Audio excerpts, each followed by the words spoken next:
Good evening, everybody. We've had Cate Blanchett on the stage, Angela Bassett, Jamie Lee Curtis, Colin Farrell, Brendan Gleeson, and so many other big stars and beautiful people. But in my book, this is the best-looking group of people. These are the true stars of the film festival and all the volunteers.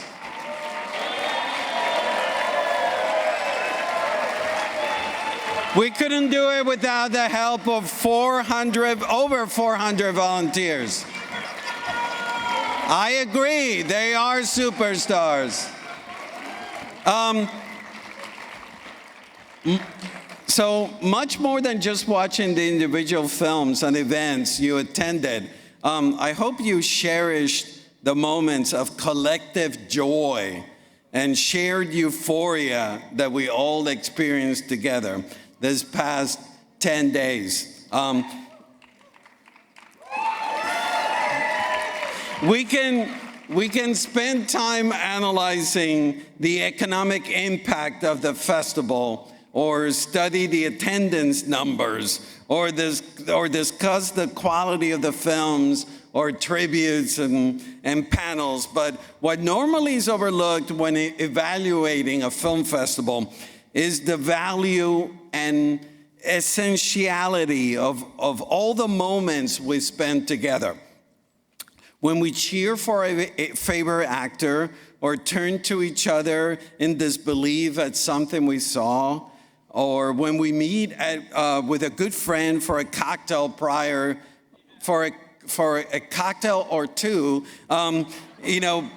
to the evening festivities, or when we're having breakfast and planning with friends the schedule of activities for the day.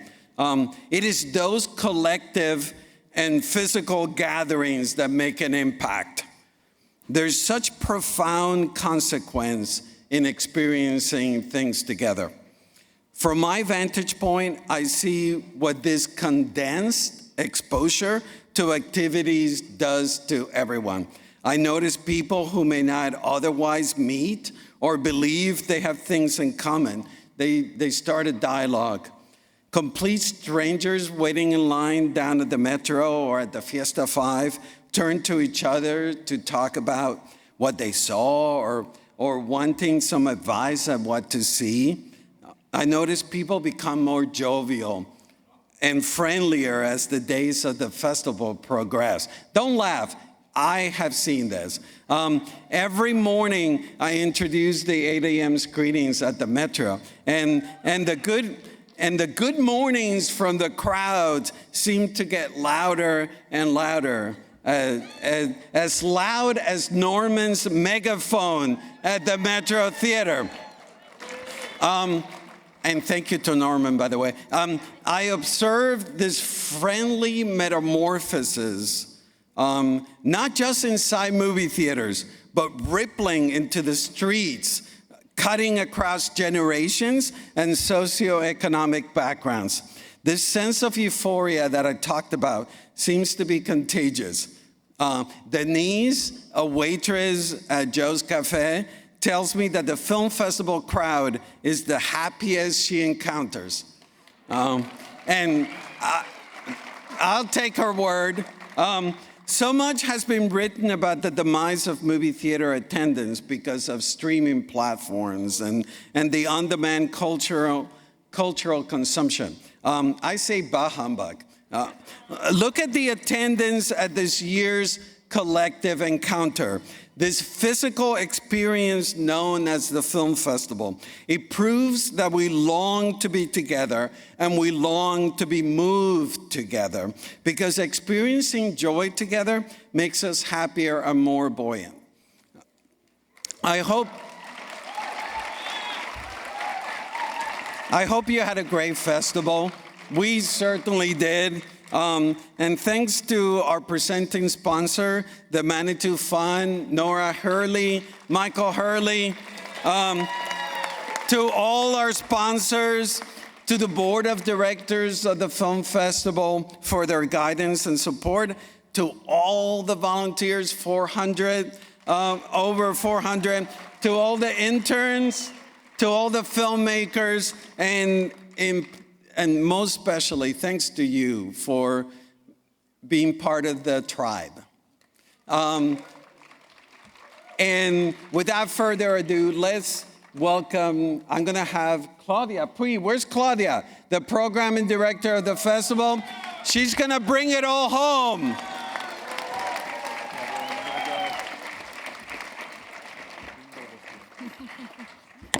Thank you, Roger. It is my great pleasure to introduce to you the filmmaker behind the movie you're about to see, I Like Movies, which, by the way, today won the Best North American Independent Film from our jury.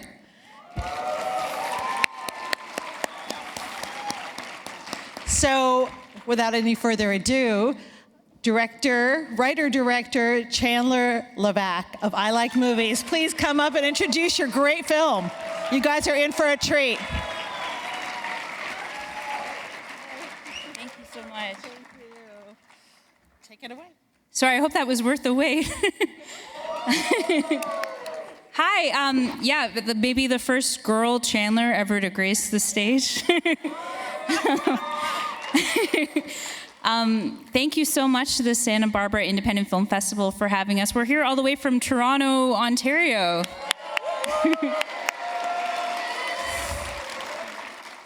This is my first feature film.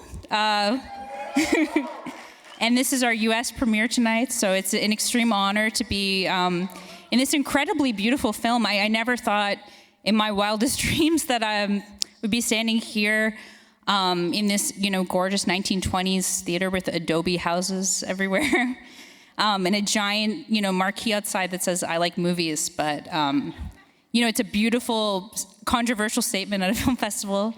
I'd really like to introduce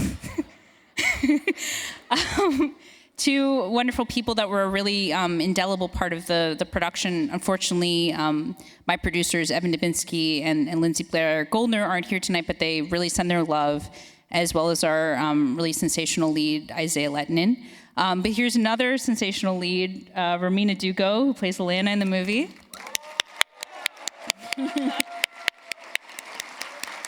Who you're about to fall in love with, and Rico Moran, my cinematographer.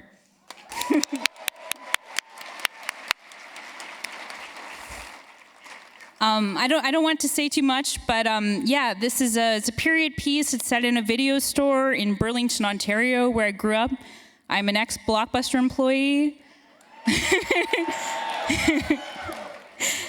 And there's a little bit of a content warning that I like to give out. The film kind of does deal with frank issues of sexual assault, mental illness, mental health, suicide, distress.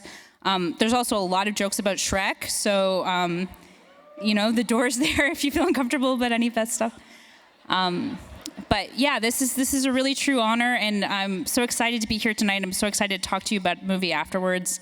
And thank you. And thank you so much to the jury and to Panavision. I got a $60,000 camera package today.